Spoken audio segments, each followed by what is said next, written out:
sot na ka thënë që të dalim për jashtë. Ka dhënë një ultimatum të madh që të dilni në rrugë të madhe. Si mund të dalim ne 35 vjet këtuja, me fëmijë mezi kemi rritur me këtë një dhomë, e të dalim, dilni juve që të futemi neve. Qa shy hallë që na ka gjerë neve tashia që dalim ne në rrugë. Kemi hyrë këtu në vitet 89-90, në kohën që këto vila kanë qenë në kohës monizmit, lëshoheshin për plazhistët.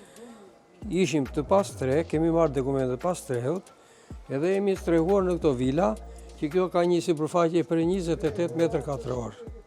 Dhe me dhe në vetëm një dhomë, edhe unë kam jetuar me gruan edhe me 2 vajzat në një dhomë.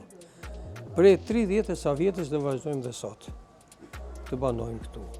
Në këto kushte skandaloze, kemi bërë harxhime për të rregulluar diçka gjendjen, edhe banjën, edhe dhomën këte, se njerëz jemi, nuk janë këto që janë sot, i kemi bërë ne të reja nga halli, për t'jetuar si njerëz. Çështja ka shku në apel, është caktuar dhe gjyqtari i apelit, fatkeqësia jonë që ai gjyqtari ndjer humbi jetën.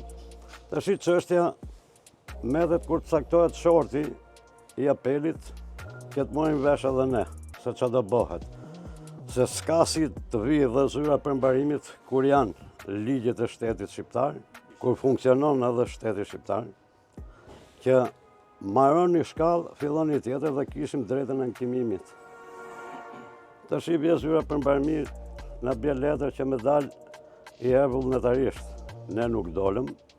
Ka ardhur dhe letra tjetër që me dal sot me datë 13 në ora 11, dhe prap nuk do të dalin. Ka thonë gjoja me dal për jashtë, do në kanë ardhur ato letrat e zyrës përmbarimit, me dal jashtë, me zbatu vendimin e gjykatës, shkallës parë.